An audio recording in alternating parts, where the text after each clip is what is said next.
Hello, everybody. I hope you're all doing well. You had an amazing weekend and you watched the Super Bowl because it was a great Super Bowl from what I could tell. I didn't watch it. I spent my day gaming, but I heard it was a great game. Chiefs got stomped. I'm a Chiefs fan myself, but I don't think anybody deserves to win as much as the Chiefs do. And that's coming from a Chiefs fan. The first story I wanted to talk about seems like a huge story. I don't know if it's confirmed or not, but Trump reveals he's spoken to Putin on ending the Ukrainian war. Let's see what he has to say. We have been waiting 4 years for this, ladies and gentlemen.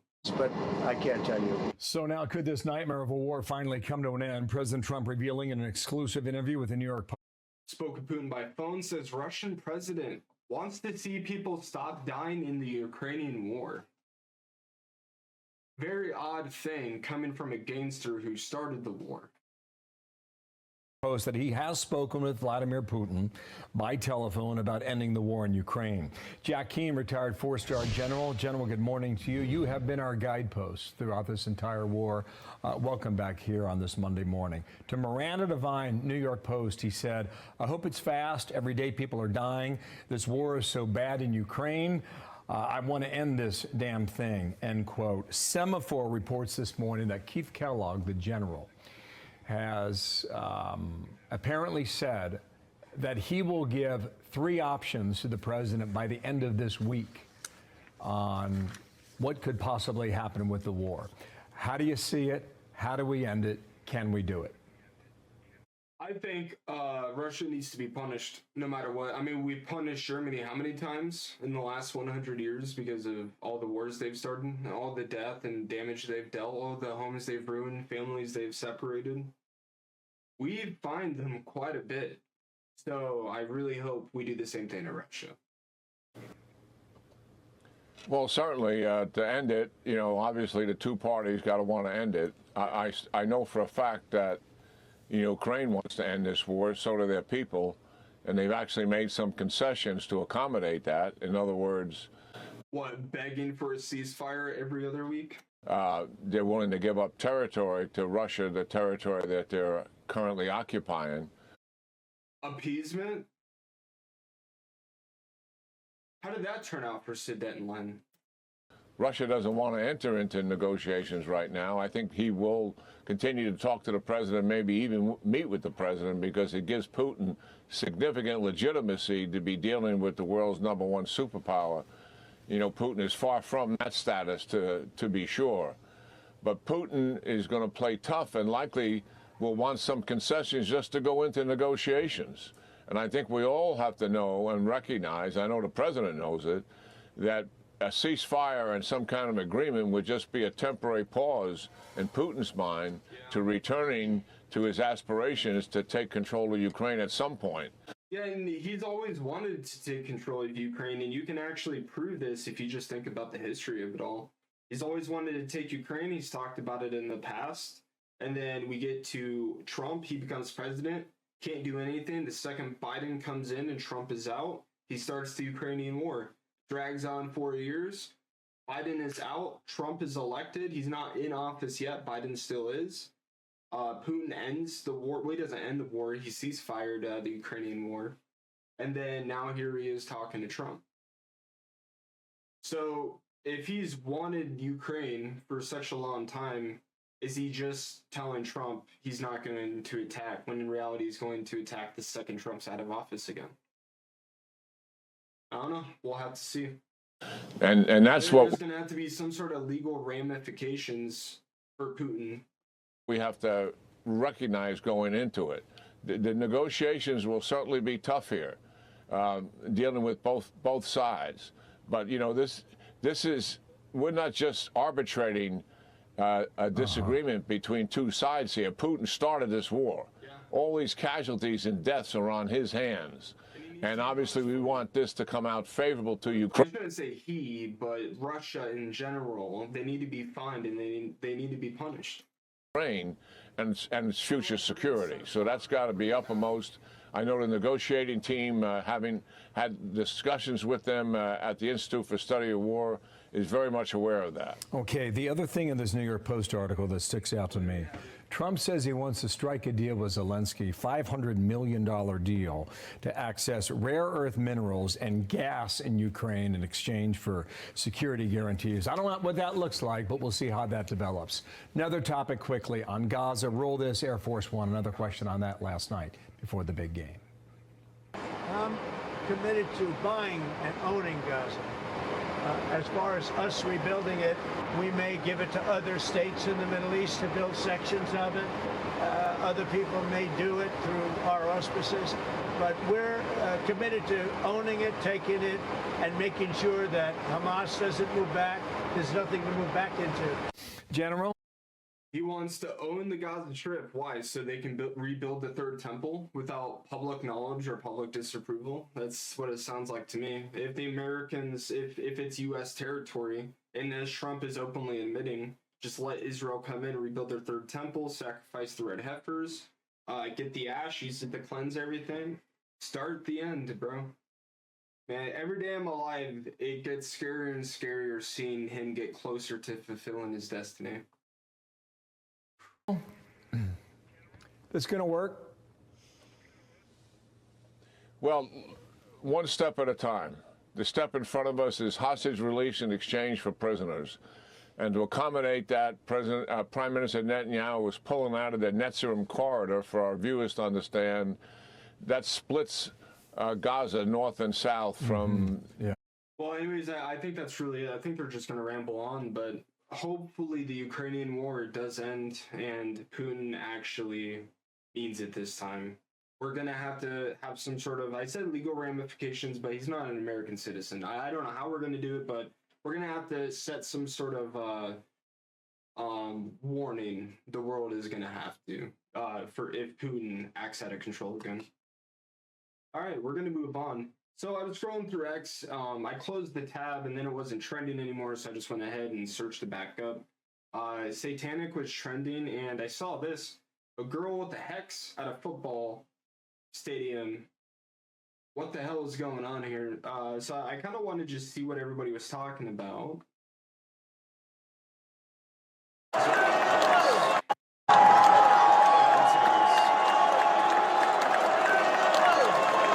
Crazy people, man. Open up the mental asylums again. Open them back up. I'm pretty sure the message in this show was that Satan lost and the children will no longer be harmed. I don't know if that is necessarily true. I think you're just overplaying it a little bit. It was an overall message to let the satanic Hollywood elite know their time is up. The game is over. Okay. Sure thing, bud. Sure thing. Look, you want me to tell you what it was? They didn't know if they should go hip-hop or country. And because of all the rap beef that was going on last year, they just planned on doing Kendrick. That and Kendrick, I don't think he's ever headlined a halftime show. And he has 20 banners, more banners under his belt than anybody else. And that was pretty evident in the halftime show. He just kept going through every single one of his banners. You'd hear 10 seconds of one, then you go to the next one. No, it was definitely a marketing thing. They don't know what they're talking about. These people are chronically online. Trump calls out satanic, which Taylor Swift. The only one that had a tougher night than the KC Chiefs was Taylor Swift. She got booed out of the stadium. I actually heard about that. I didn't see it or hear it or any of that while I was watching the game, but I do have a tab pulled up. We will go ahead and react to that later. Oh, that's funny. I didn't know Trump said something about that. He was there, right? I wonder if somebody has like a picture of him tweeting that right before it goes. Fantastic Super Bowl. Lots of references to God. Well, yeah, it's Kendrick, dude. What do you think? Didn't see the normal satanic theme. Are we back? Well, no shit, brother. Isn't it obvious? Of course we're back. There was no Satanism in it. Kendrick Lamar may not be your style of music, and that's okay, but the dude came out sporting the American flag. Everybody was fully clothed, and there was no obvious signs of satanic worship. She is right about that. I was so surprised to see Nicki Minaj with some clothes on. I was extremely surprised. But everybody is sitting here trying to dissect Satanism out of this or something. But I think the bigger picture and the bigger point here that all of these demagogues are refusing to acknowledge is most of the performers in the halftime show, if not all of them, are black. And that is a great thing. I mean, think about it like this. Liberals and Democrats, their talking points of white supremacy and racism died yesterday. They can't ever say America is full of white supremacists or racists because they just got an entire halftime show. It's gone. It's out of the wind. And here's another take. Biden and Kamala Harris claimed to be the administration representing Black America. What the fuck did they do? It took them 4 years to get Megan Thee Stallion to twerk on stage, and that was during their campaign. They had to start losing to finally collaborate with the Black America they were claiming to represent. Think about that for a moment. Well, Trump is winning. We're only 2-3 weeks in, so compare the two. Racism died a long time ago, and the only people thinking about it are the crazy people. But that's all I'm going to have to say about it. I thought there was actually going to be like some secret Satanist hidden like message in here, but it's just people being people. Anyways, enough of this stuff. I wanted to talk about something good. I wanted some good news for you guys today. Even though we have been getting a lot of good news, it's been a majority political, so let's get into something else. I saw this headline, human clinical trials to begin for a drug that could lead to a Sacramento, I don't live there, area teenager speaking for the first time. So it sounds like there's a disease or a syndrome or something that we are very close to finding the cure or treatment for. And I wanted to bring this to everybody's attention because nobody ever talks about these sorts of things. And I think once we find a treatment or a cure to something, everybody should know about it. It should be something we celebrate all around the world. New FDA-approved human clinical trials are beginning for a drug that could give a teenager the opportunity to speak for the first time. Calling it a miracle. This comes after she was diagnosed less than a decade ago with the disorders doctors say they have never seen before. Oh, so it's a very rare disorder. It's a syndrome, I take it. We are just super elated. Jordan's mom and dad are now awaiting FDA-approved human clinical trials for a pill that could treat Jordan's syndrome, named after Jordan, the first person in the world. It is a rare neurodevelopmental disorder. Okay. I think that Jordan will be able to say the things that she has not been able to say to us. She might have been thinking them, but I think now she'll be able to communicate them. That's so amazing.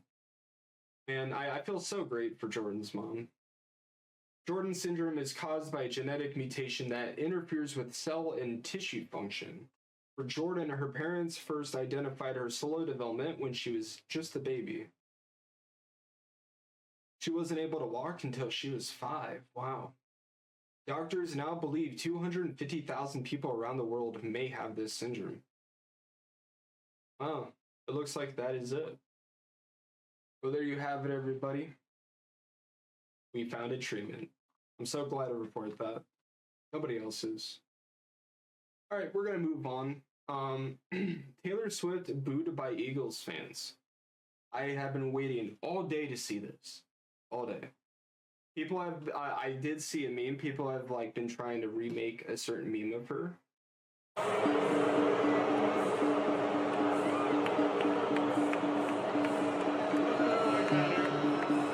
You see Ice Spice trying to pretend like she doesn't know what the fuck's going on. Like, oh yeah, I'm getting booed for the first time in my life.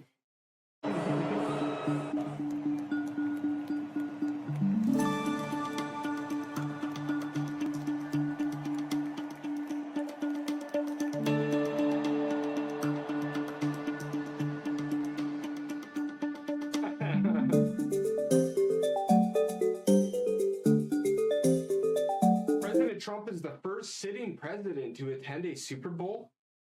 What? I never knew that. Dude, that is crazy. What?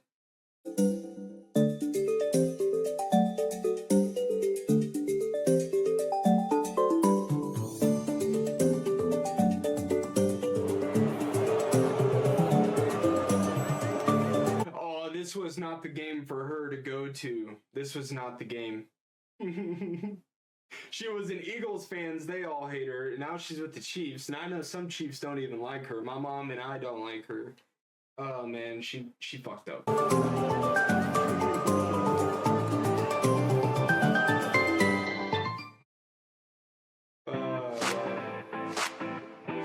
You know,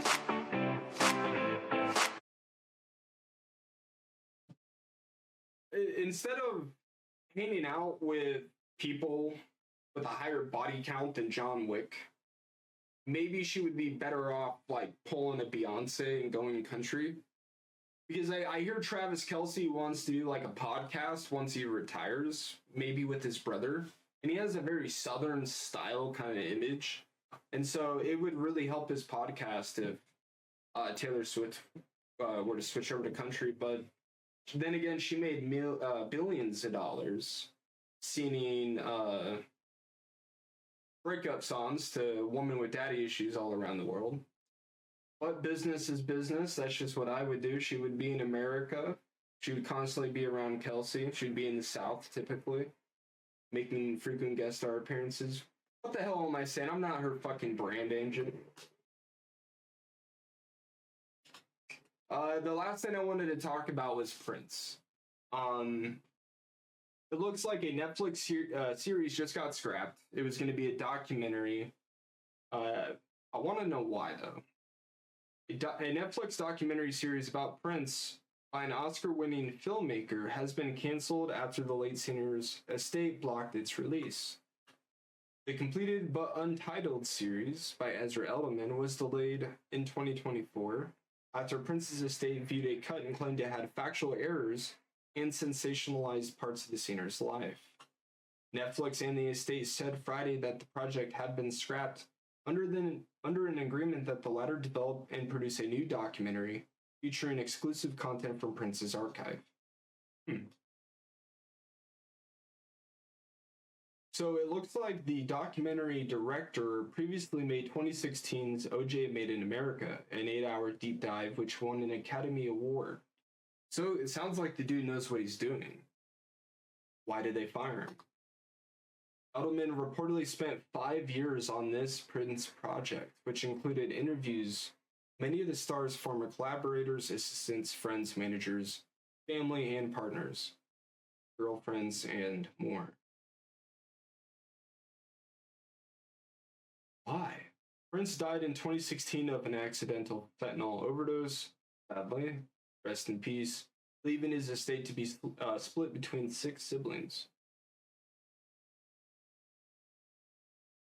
False and unsubstantiated rumors, hate, and vengeance, more than showing the brilliance and music, will not be the focus of a definitive documentary on Prince. Following the news it had been canceled and would be replaced by a documentary crafted with Prince's estate, fan reaction had been split, some saying they are not interested in what they assume will be a censored, sugar-coated look at his life.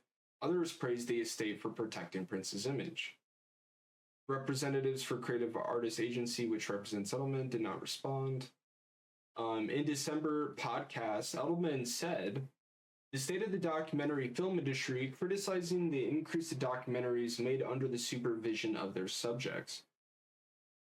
So is he saying the estate was trying to get too involved with this documentary and they were trying to have some creative and artistic control? Is that what happened?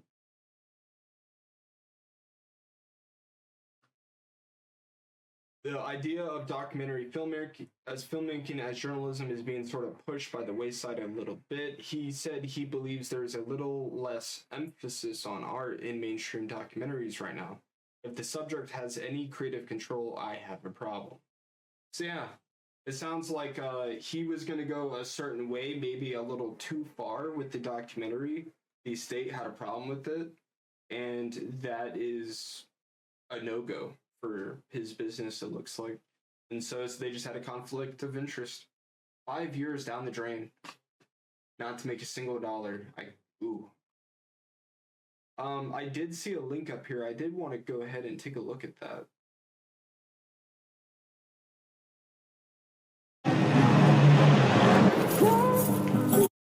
Despite everything, no one can dictate who you are to other people. Free to change your mind. Free to go most anywhere. The truth is, you are either here to enlighten Anytime. Be glad that you are free.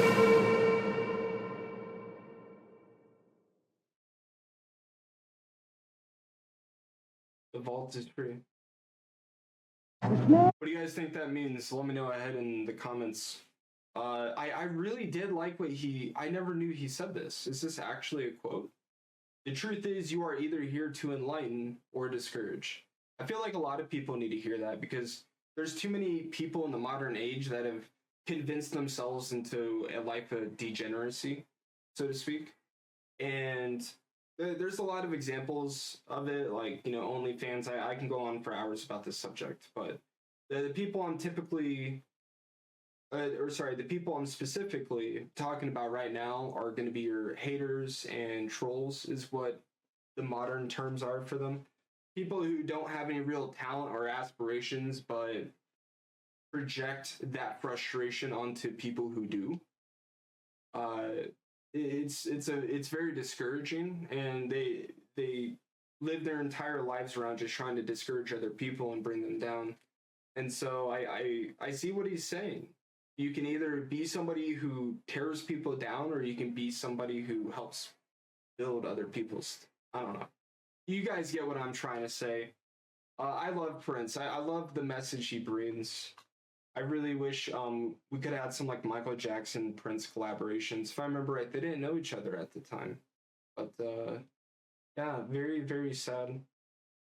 But it does look like they are going to be making a movie. It's just not going to be a Netflix documentary. So keep an eye out for it. But anyways, you guys have a great day. I will be back tonight. I might be doing a second stream. I'm not sure. But yeah, thanks for being here with me.